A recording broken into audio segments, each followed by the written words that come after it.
Hello and welcome back to Security Happy Hour. This is the Cyber Warrior and this is CyberWarriorStudios. Well, actually, as you can hear by all the noise, we're on site at New Jersey Cyber Firesides.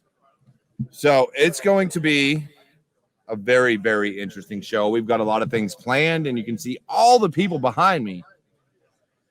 They're doing a lot of talking. And I can see them all. So can you. So this is going to be a new thing for us. We're going to give this a shot. And can you hear me is the first question. Awesome. Awesome. Thanks, John. Thanks, Stephanie. I've got a speaker behind me. StreamYard was kind of yelling and saying it couldn't hear my mic, so I just wanted to make sure. Thank you, Vanessa. So look, yes, this is Security Happy Hour. It's a little hectic. We are at a new day, strictly for New Jersey Cyber Fireside, so it's going to be an amazing episode. So, as we're about to get started, you know what? I love you all. We'll be right back here in just a second. You know how I do. I love you. We'll be right back.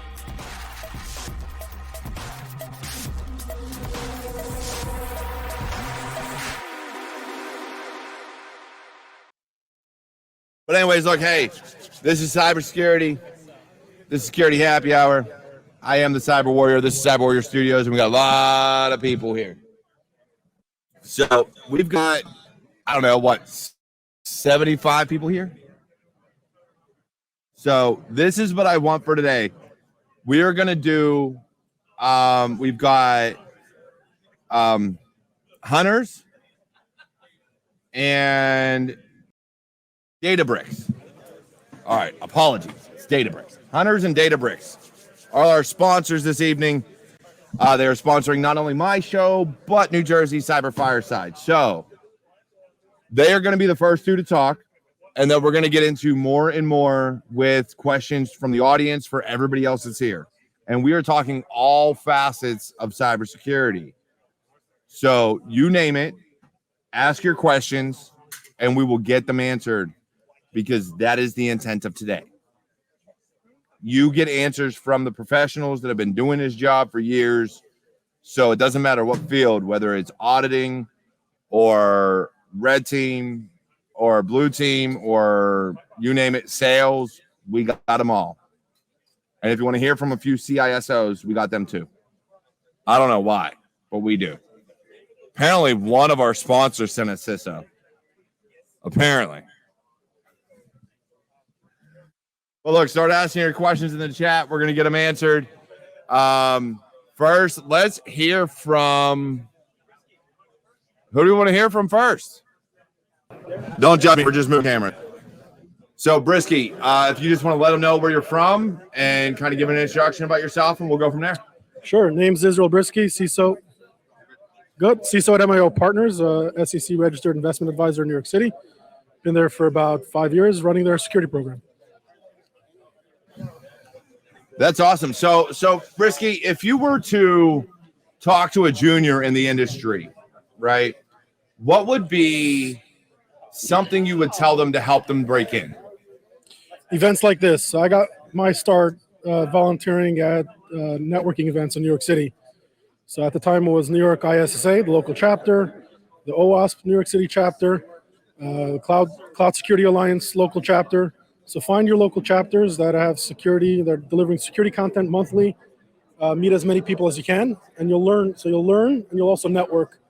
But don't just attend them. Participate as take a lead role. Run the program committee, run the call for papers, run the logistics, anything that you can to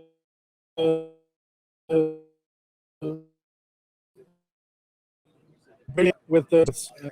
Amazing connections, and you'll probably find jobs with that network over time. We got a really good question here. So we got a really good question here for Brisky from our friend Misha. She wants to know, are there specific events that are good for beginners? I mean, you go really to any security conference. Any conference today, large or small, they will usually have beginner tracks. I mean, the large ones for sure. So if you want to go to, I mean, if you want to go to RSA, it's very large. It's kind of a zoo. You get lost, but they have beginner tracks. If you want to go to more targeted conferences like OWASP AppSec conference, learn about application security, they'll have beginner tracks. It's been a long time since I've been going. It's been a while since the conferences I went to growing up. I can't remember. Start with the local chapters. Start with those local meetings, and then work your way up from there. You'll meet more people. You'll talk to them. You'll get advice from them. But I would stick to the larger conferences because they're going to have beginner tracks. Yeah, and that's awesome, and that's one of the big things that I talk about a lot is setting up, different conferences, networking, especially on social media, and B-sides, and even something like this, which is something that not a lot of people know about, is New Jersey Cyber Fireside. So, I do, in talking to Alex, know that it's going to go a little bit further, and he's trying to expand out. So, with that, would you suggest looking into other conferences beyond the norm, right? So you've got Black Hat, DEF CON, and B-sides.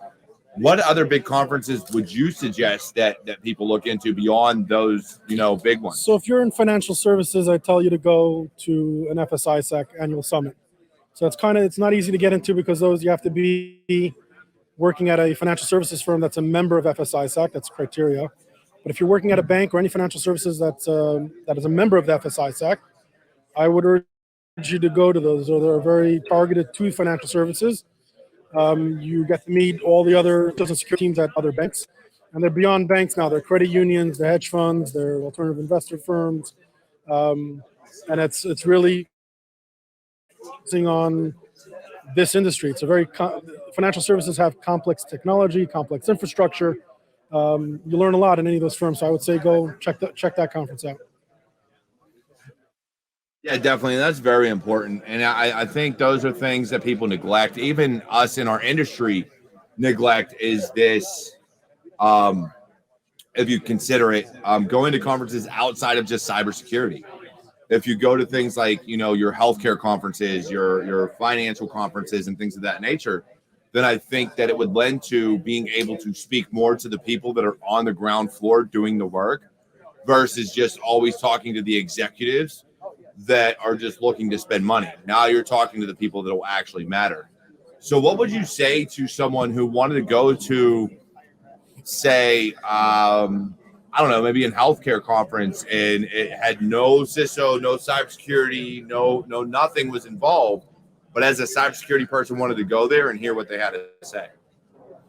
I think that's important. You'll learn new things there. If you're already in cybersecurity and the principles of how to protect data, you may find interesting where you could apply that information. You may be able to, find your security job that help. And anything that's heavily regulated, there's plenty of opportunity, plenty of jobs in security. Yeah, definitely. I can't disagree with you there. What I would like, though, is, I love hearing from you, but we've got a lot of people here. Let's see if anybody else has any other perspectives to give. All right. Who's next? He was number one. No, number two is whoever stands up. Oh, we got Tom. Oh, no. I always thought Tom was number two. Tom, back up a first little loser? bit. What's that make me, first loser? So, Tom, the question is, from your perspective, what are the good and bad of cybersecurity right now, and what advice can you give to newcomers in the industry? So, good and bad of cyber, interesting. I would say one of the bad things is people have started to move to a new paradigm to what is more like what's good enough. It would be the first thing. I would say that's become a new habit. It's like the cop. If it's free, it's for me. And that would be one of the problems I see. In the old days, it'd be like, okay, what's the best tools out there? How can I secure myself? The other downfall is they don't pay for training as much anymore. So part of the skills gap is based on the training. I always look at it as it's like technology without limits. I mean, this job is like the good part is it's like a life of endless learning. So you're always learning, keeping your brain fresh. So that's my perspective on this. Yeah, definitely. And that's a good perspective to have, because if you look at it, this is a field that you are constantly learning, you're constantly growing, and you should always be doing more to learn every day. And I see that missing in a lot of people when they chase money versus when they actually chase education or opportunity, or have a passion for the field itself. So from your perspective, we have a question here from Misha, which actually is very, very valid on the point here. You know, what is the one mistake you see people who are changing careers to cybersecurity make? Wasting their money on college. So you think, well, do you think truly college is a waste, or do you think it's the way it is, just the price? No, so a couple of us are on advisory boards for a bunch of universities. Uh-huh. And I could tell you from our experience, everything they're teaching at universities is 5 to 10 years too old. Even the foundations? They're not even teaching that correctly. It's like my buddy over there, Tom Brennan, we were on a call one day, and they're like, oh, we just came out with our networking class. And I'm like, okay, do you teach cloud? No, but we teach networking. I'm like, okay, have fun with that. Tell me how quick your students get hired. I think students need to be measured on how quick they get hired, how quick they learn, not on every other scenario. There's so much, I mean, Elon Musk even said it best. I mean, there's so much free education out there right now. You can go to Udemy, you can go to YouTube, and how much you're willing to learn on your own before you actually blow $200,000 on a degree. Me personally, if you are going to go for a degree, it should be like a business degree and have your job pay for it. Meaning, okay, I'm moving into leadership. Maybe I should go for business management. That's how I see it. Me, I've been doing this for red team side 24 years. You see, I have mixed opinions on that, because I think some colleges are teaching the foundations correctly, but I think others are not. So I think depending on where you're at and what they're teaching, could have good and bad,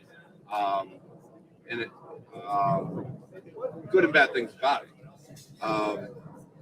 But at the same time, I see where you're coming from, because they are just like the military. The biggest thing with the military is they were always behind in education and technology. They're teaching the foundations of IT and the foundations of cybersecurity. I've been for like 5 minutes, so I think. We can hear you. We can still hear you on that. Everybody else could hear me, but the people here on stream could not. I can hear you. I think Alex did that on purpose. They heard it from the other mic. This is going to be a fun stream, just so y'all know. I love you all. But no, so I do. I think it's one of those things that some colleges get right, some do not. The problem is everybody doesn't get to go to those colleges. You go to like Carnegie Mellon or MIT or any of those, Stanford, the average person in the industry doesn't get to go to those. And I don't disagree. I think Carnegie Mellon has always been huge about teaching foundations, but they're expensive, extremely expensive. So I don't disagree with that. No, degrees don't need to be cybersecurity degrees. Degrees are MBA, get a degree and you can get a job. It's just like the military. Go be an officer. Right. But anyways, before you go, because we want to bring someone else on, if you give any bit of advice to anybody trying to break it in, what would you say? Come be an intern for Alex. Don't do that. Don't do that. Come to Fireside Chats. Honestly, find out any of the local groups, ISC Squared, OWASP, whatever. Go out and network and learn from people. Because when we first started in this industry, I started in 99. It was literally me going out and learning from other people. Yeah, that'll be the biggest thing, is just learning from others. That's the best way for us to learn. Alex is here to recruit interns.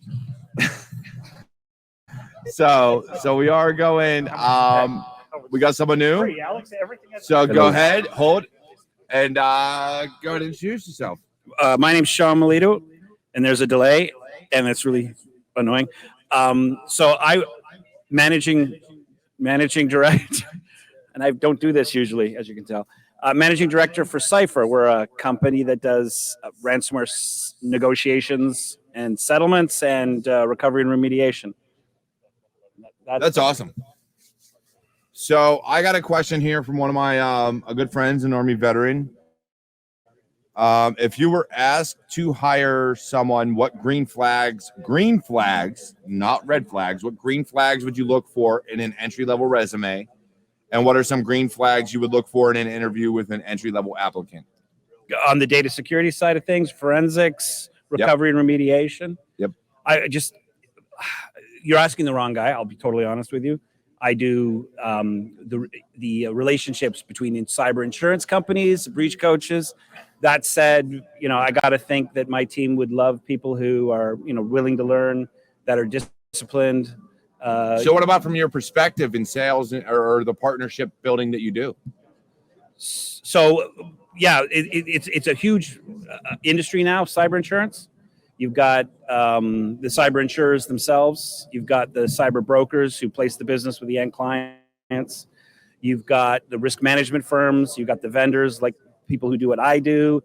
And then you've got the breach coaches, who are the privacy lawyers that, handle the claims as they come in. It's this massive ecosystem. And, my job is to know who everybody is and put everybody together when somebody's had a ransomware attack and they need help. So from your perspective, especially in ransomware, are you seeing insurance companies rather, especially, in that industry, doing more due diligence and seeing whether or not corporations and companies are implementing the right policies, procedures, regulations, frameworks, and things like that? Or is it still a lot of, I checked the box, so you now get insured and you get everything along those lines? Yeah, no, the due diligence is a lot more in depth than it was 3 or 4 years ago. There's a large cyber insurer called CFC, which they don't even say what it used to be called Click for Cover. And you could just basically click a couple boxes and you get yourself some cyber insurance. They don't do that anymore. There's very, very in-depth questionnaires, pages of questions, all the way down to, is it MFA? Where is it enabled? What systems? All of that. And, if you lie on any of that, there's a good chance you're going to have your claim denied. So, people are taking it a lot seriously, more serious now than they did years ago. Yeah, definitely. So last question before we move on, because we do have a lot of people here that we want to try to get on. If you have any advice for anybody trying to break into cybersecurity or even in the field you're in with, developing these partnerships and kind of building these relationships, what would you give them?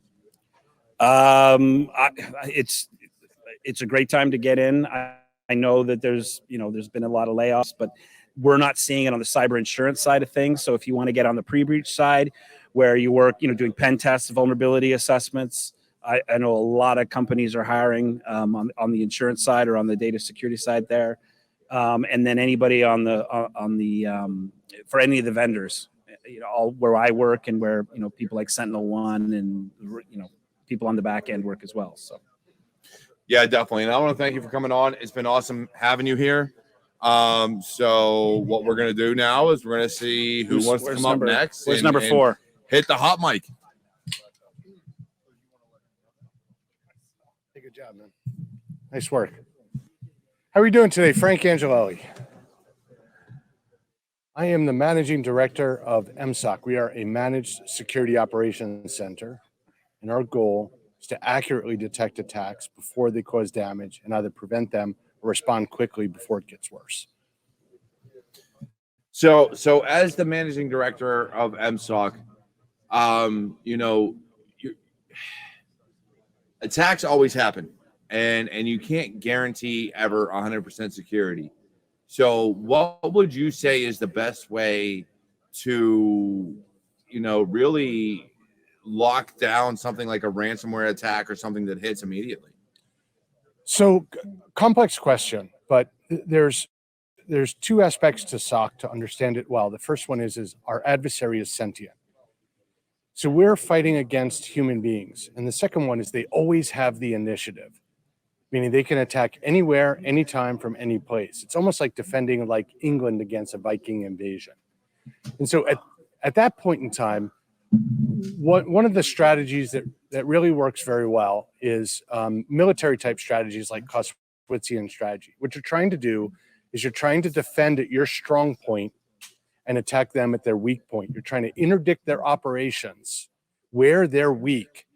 And believe me when I tell you, red team's adversaries, they have weak points.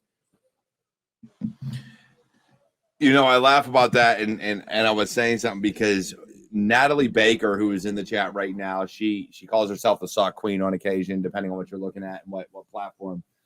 But she actually loves SOC and what you're talking about.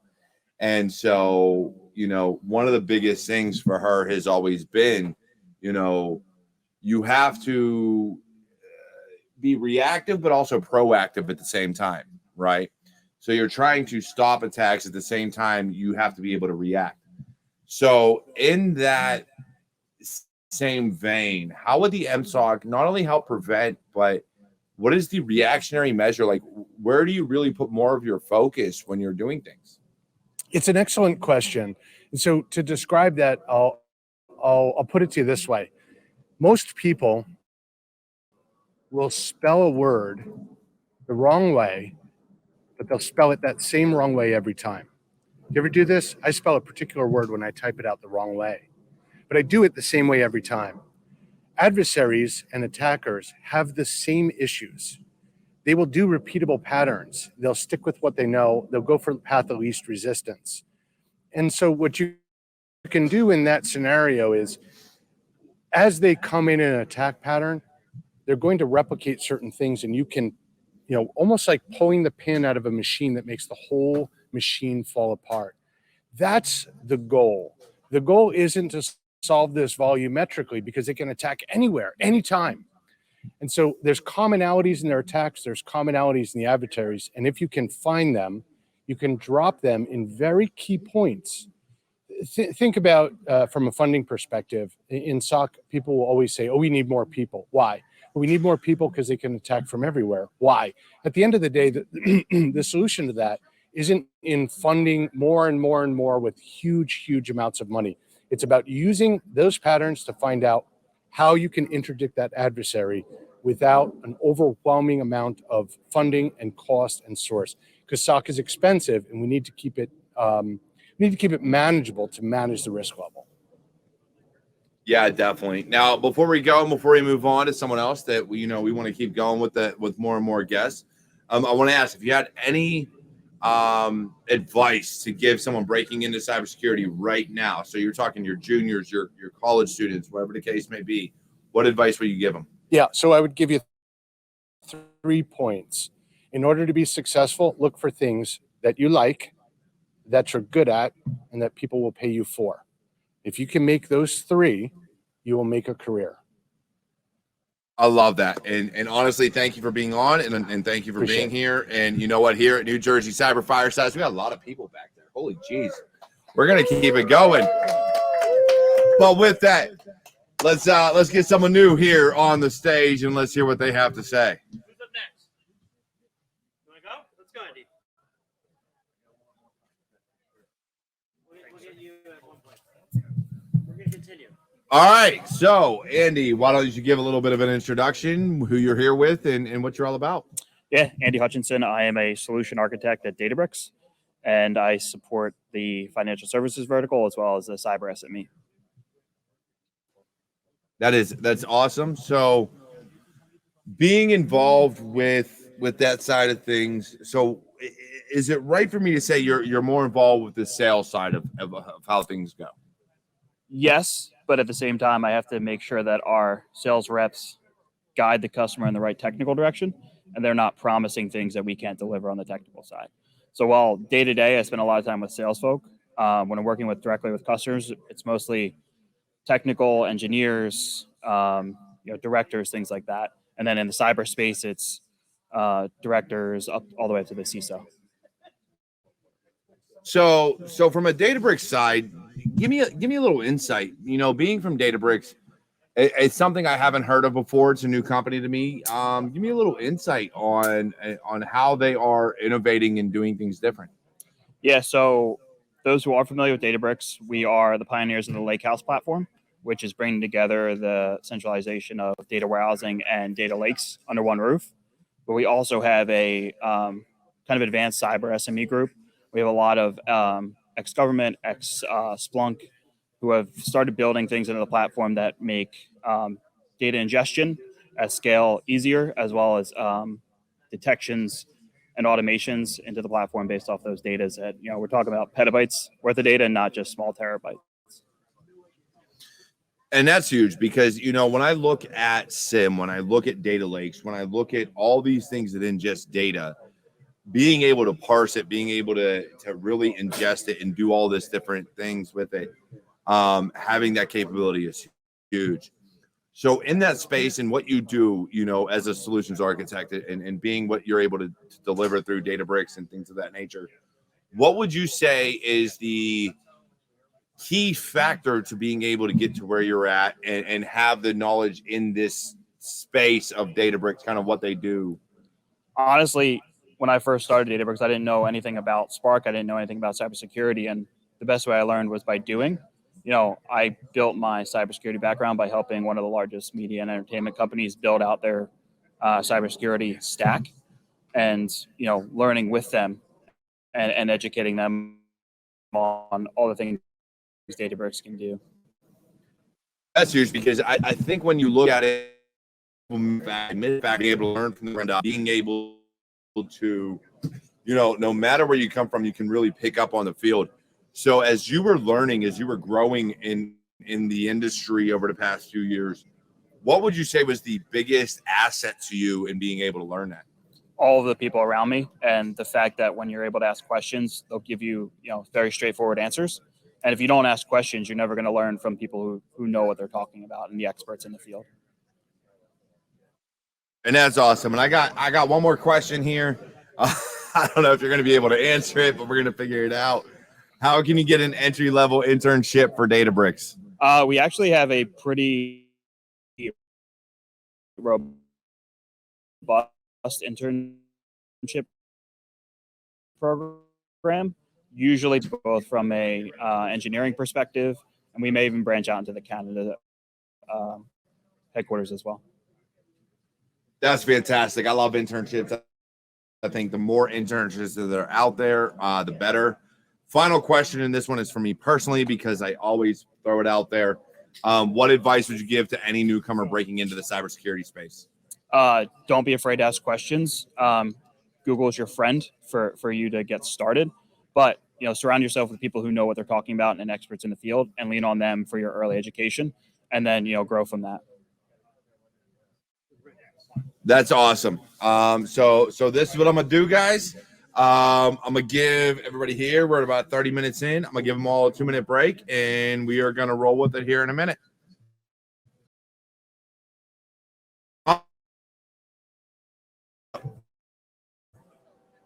The mic was muted, so let's try that again. Howard, go ahead and reintroduce yourself. All right, can you hear me now? There we go. All right, so my name is Rick Adams. I'm a senior sales engineer for Hunters out of the U.S. East. I'm based out of Tampa, Florida. Glad to be here in New Jersey for the Fireside chat. Glad to meet everybody online as well, too. That's awesome. So yeah, it was for all those in chat. Look, the mic was muted because we stepped away. I didn't want you all hearing all that. Don't be all up in arms.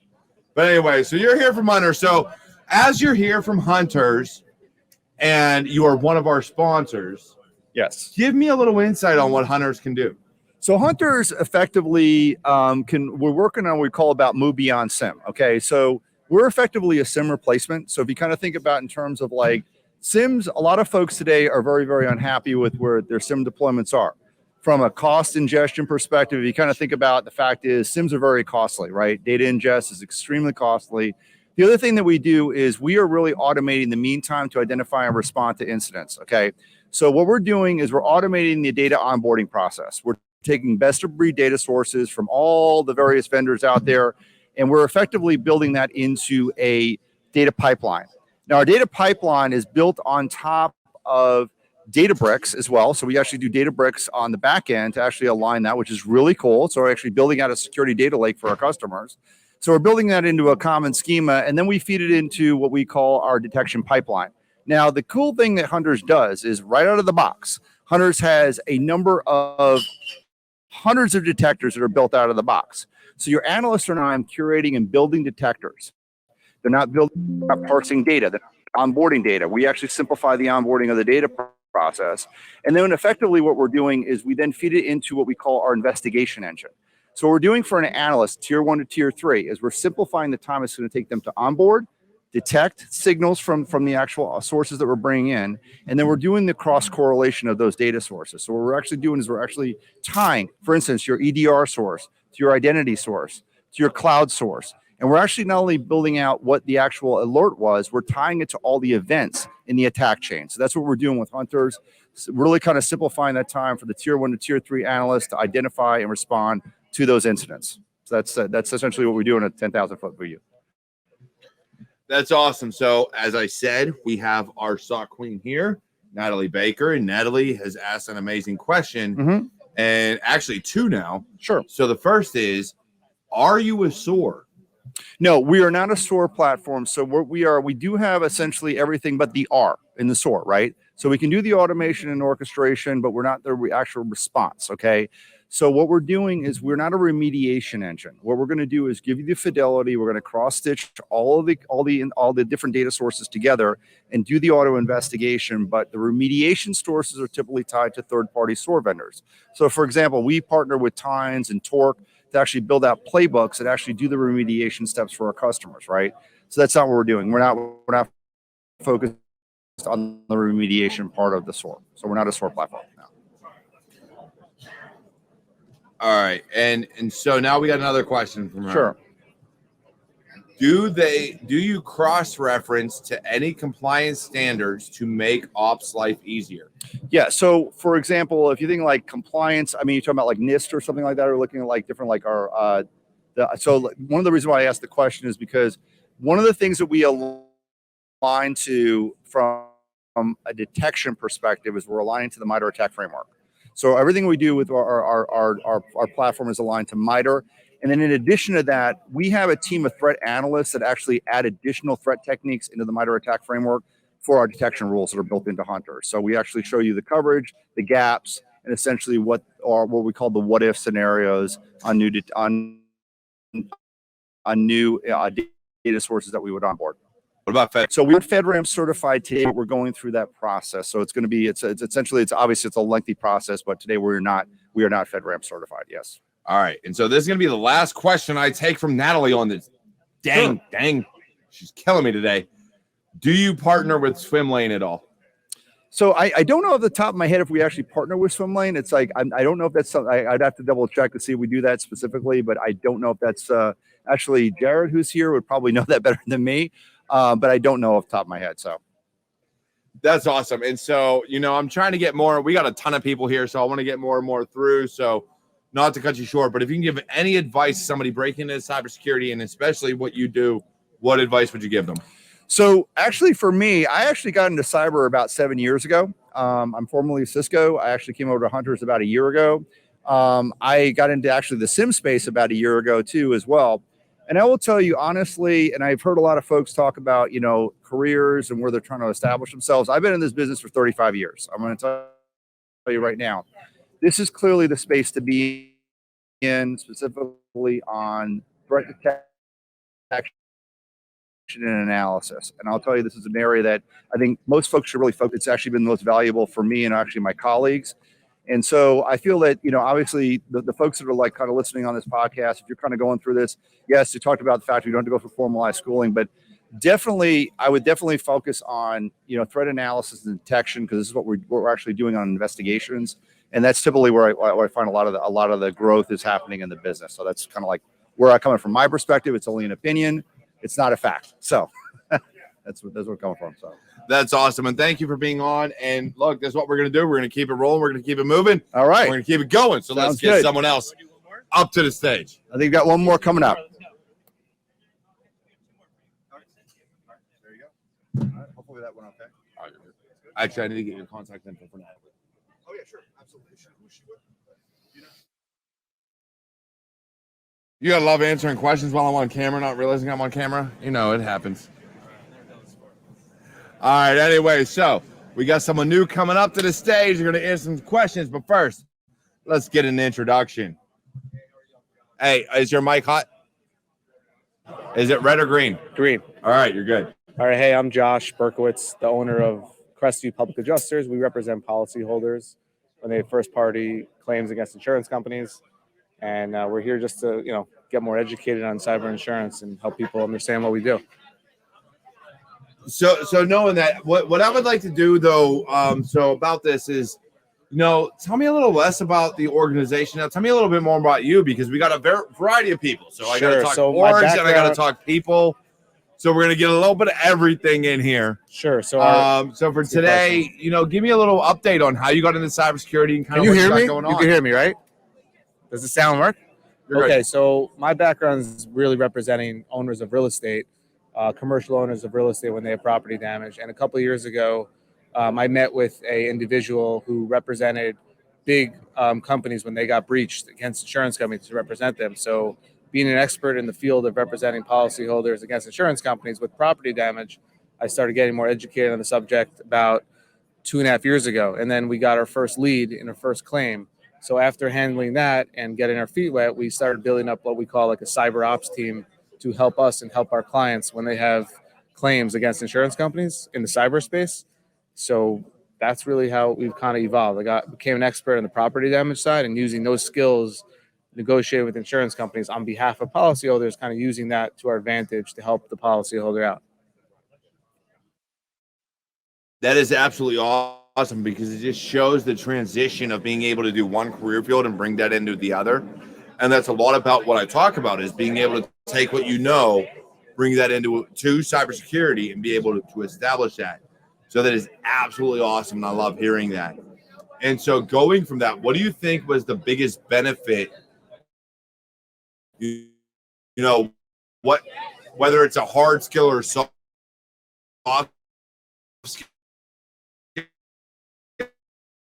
skill, what was the biggest skill took from here to the other? And the policyholder and being an advocate for the policyholder against insurance companies, we should understand the insurance policy better than the insurance company. So that's one aspect of this business where we kind of are above everyone else. Insurance companies, we don't really let them tell us where there's coverage. We're kind of telling them, hey, this is where it says what it says in the policy, and this is why you should cover XYZ for happening. And that's really important, because you want to make sure you have an advocate on your side when you have, any type of insurance claim, especially cyber insurance breach or any type of claim. So would you say in that aspect, would you say that cyber insurance, I'm trying to think of how to phrase this question, because I have a huge issue with the way cyber insurance initially came in versus where they are now. Because I still relegate my mindset to where they came in at of, you did the bare minimum, Sure. right? So with where you're at now, so bringing real estate, and real estate has always been huge in insurance. They investigate everything from the code It's been around for to how things are built, to time. how it was designed, to everything.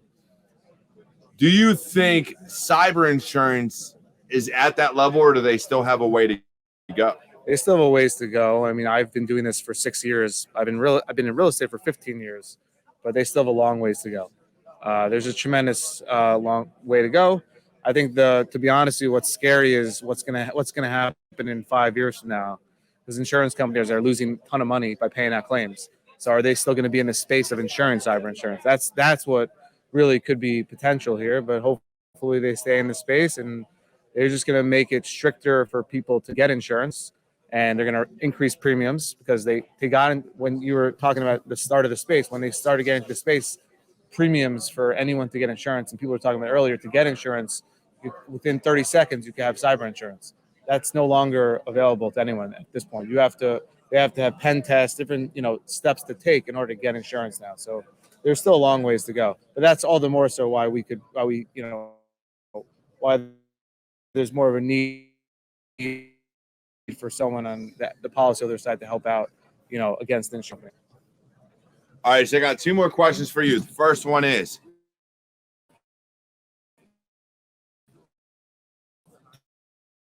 do you think that auditors, especially constant auditors, I have a backstory on this, by the way, so I will advise on that. I to be honest, I don't really know. I don't want to I don't have an opinion on that. All right, so the reason I asked that question is because I have seen auditors who make friends with the owners of the companies and the CEOs and things like that. And so they get passed every time on their audits as if they're doing everything right. So when it goes to the insurance companies see, oh yeah, they passed on their audits, they're good to go, they're doing their due diligence, But knowing insight information that is not. Well, I think it's always better to have occasion. a third party come in and analyze the situation, not even an auditor. You have an auditor and you have someone that is looking at the auditor. I don't know if there's such thing as that, but to your point, I think that's probably, not the best. There's probably some unethical situation there if they're just going to keep auditing them over and over again.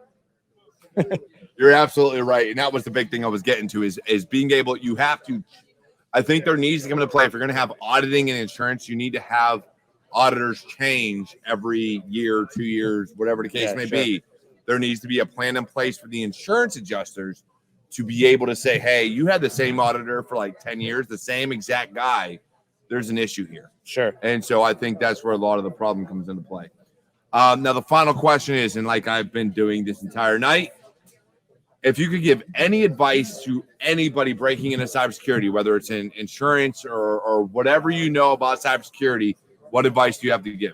My advice is if you want to help out the policyholder and people, large companies, get a public adjuster license and contact us because there aren't many people in our space, and there's a big opportunity in the cyberspace to represent policyholders against insurance companies. And what is the best way to break into auditing if you know? Just get a license, start getting education, networking, going to networking events and things like that. I mean, going to networking events like this is definitely where you meet people. Yeah, Thank definitely. you. I completely agree with you. Thank you for joining me this evening. No problem. And I will say this, for anybody who's trying to break into any industry, it is the smaller events. It is the B-sides. It is this New Jersey Cyber Fireside and a few others where you will find these people. When you go to things like DEF CON and Black Hat and things like that, it is very commercialized, and you are not necessarily going to find people of all industries. Not that they won't be there, just that you're going to find your crowd and kind of blend into them. Whereas smaller events like this, you get to meet everybody, and you are not blown away and just tied into a small little crowd. So get to the smaller organizations, get to the smaller events, and that is where you will find success in being able to meet everybody from all aspects of cybersecurity. Now, moving on from that, I am pretty sure we have another guest coming up, and let's figure out who it is. Who is our next guest? Who is next on the chopping block, people? You are. Flip around. Me. Okay. I think we're good. You want to do one more? All right, let's do one more, and then we'll call it a night. Who wants to do the last one? No. Jason doesn't want to? All right. So, look, hey, this is how we're going to run this night right now. Oh, wait, one more. One more? Bring your drink. What are you doing? It is security happy hour. Bring the drink. Gosh, she was about to not bring the drink. Sorry, We was about to be fighting. Let me grab the mic. I'm all Make sure ready. it's green. All right, I'm green. All right. Hey guys, I'm green. So introduce yourself, please. Hey, I'm Taylor Lee from Lasui LLC. I'm actually the CISO and CFO. We are a risk management, compliance, and grant acquisition firm in Montclair, New Jersey, who services the public and private sector. All right, so I ain't gonna lie, Alex kind of took me away. He did. You know, but I'm gonna that's bring it- okay. We're good. We're gonna run with it. I love you. Hey, everyone, we're here with it. But we are. That's how we do. So, look, this is what I want to ask. With what you do, I heard 4 letters, if I'm not mistaken. Gotcha. You said CISO. Am I you did. correct? Yes, you did. And you heard CFO. I am both. Yes, it's a headache. Yes, it's hard work. So this woman here is a CISO and a CFO. So here in chat, if you don't have questions, I'm gonna smack you all. Come on. I know who you all are. Bring on the questions. I'm just saying. Let's go. Flood me. I know you all. Flood me, guys. Let's go. So bring some good ones. Come on. This is the first question I gotta ask though. Where did you get your start in cybersecurity? So my start in cybersecurity, believe it or not, first, I'm going to be upfront with you guys. Guess what? I'm 26 years old. So my start in cybersecurity actually started completely by myself, learning it on my own, self-teaching. And then what I did is I started gaining mentors and realized, you know what? I need to get some more training and learn actually the real ins and outs of cybersecurity. So guess what? Although education, I do not recommend going to college specifically for a cybersecurity degree. I did. I graduated last month, guys. Cheers to that. But that's actually how I broke in. And I started my company in 2016 with my business partner over there, Cynthia Sweeney. She has an amazing background in environmental and healthcare. And literally from there, I'm here in front of you today, and CFO and CISO, loud and proud.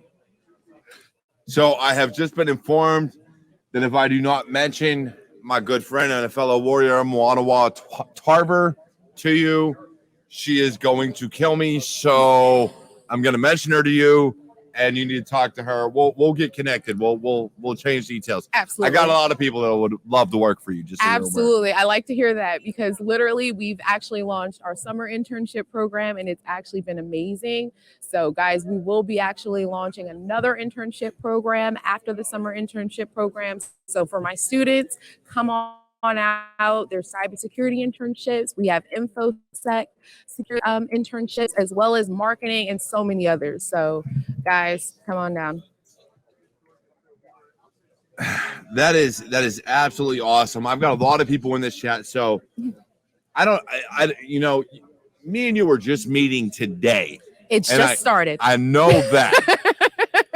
So I'm gonna let you know, me and my warriors, they looking for jobs. They looking to link up with you. Well, I'm looking to link for with y'all opportunity. Too, okay? Because opportunity is knocking at your door. And one thing about it here at LeSuie LLC is we also make sure that you get educated. So one thing about it is that's a huge component of grant acquisition, is making sure that the employees at work at LeSuie LLC can also make sure that they get tuition reimbursement from grants and other grants that LeSuie LLC applies to in-house, so that you can actually thrive and not actually have to deal with tuitions and all of those other crazy things.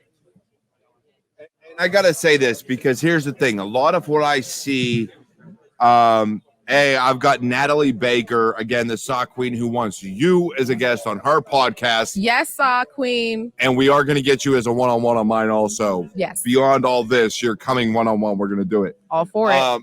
But I want to say this is, you know, the big talk within our industry, and I have seen it time and time and time again, is representation. Absolutely. You being here today is one step forward in that, and showing what you've done as a CISO, CFO, and everything you've done for your career. So for those who are preaching representation and all this and all this stuff, what advice do you have for them? So one thing I'm actually going to say about these companies that preach that is it's bullcrap. For, you know, companies like myself, we practice it, we preach it, and we are it. Representation is critical. It matters. And representation also matters when you're being a leader of influence and being that person that, if it's a student or if it's someone that's breaking into cybersecurity or IT, that they can just come to you and ask those questions. So I really think representation, it starts with really being that main point of contact and being okay with somebody asking you some questions that, yeah, it may have been a tricky cybersecurity threat that you dealt with, but how did you handle it? So I always say representation, it starts with you being honest, and really being forward and being open and there for others, as you know, in mentorship or just help or for partners. So one of the questions I have along those lines is how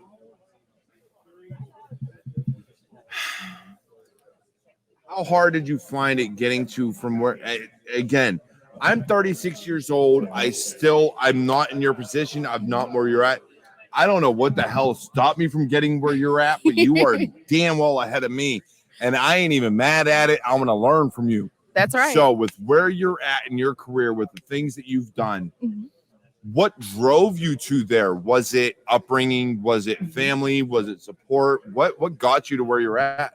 So one thing I'm actually going to say is a major driver for me was I actually suffered from an injury in my 12th grade year, where I actually was bedridden my 12th grade year. I was not in high school, so I had to do homeschool. So during that time, I got to do some research and really find out that I want a lot more for myself. So I actually started in the pharmaceutical industry. So you're like, how did she start in the pharmaceutical industry right from an injury? Yes, because I wanted to know what drugs I was taking, what was going on. So it started there. And then what actually happened is I was like, hey guys, this isn't enough money. It's too many hours. It's breaking my back. So I actually had to move on and find something else. So I was just actually swimming through and doing my networking, and really how it broke through was making sure that building those connections and finding out what I love most and what I wanted to do and what I was passionate about was the key that drove me to say, all right, this is it. Let me see what cybersecurity is about. Let me see what I can do, and let me see how I can do it. So it was literally, that was, I would say, my main driver that just took it off from here to there. So I got one more question for you, and then we're gonna move on. How I have a hard time with this question, and me and you can discuss off air why, and this woman knows why. Me and her are gonna be fighting for her asking it because I love her. But where did it go? All right, how hard was it for you, being a Black woman in cybersecurity, to get to CISO, and what were some of the stumbling blocks you ran across? So actually, I would say there was a lot of opposition, and a lot of doubt. So one, for me being young, there was already, you're too young, you can't get into this, you can't do this. And then of course, me being Black, and normally you would generally see me with an afro.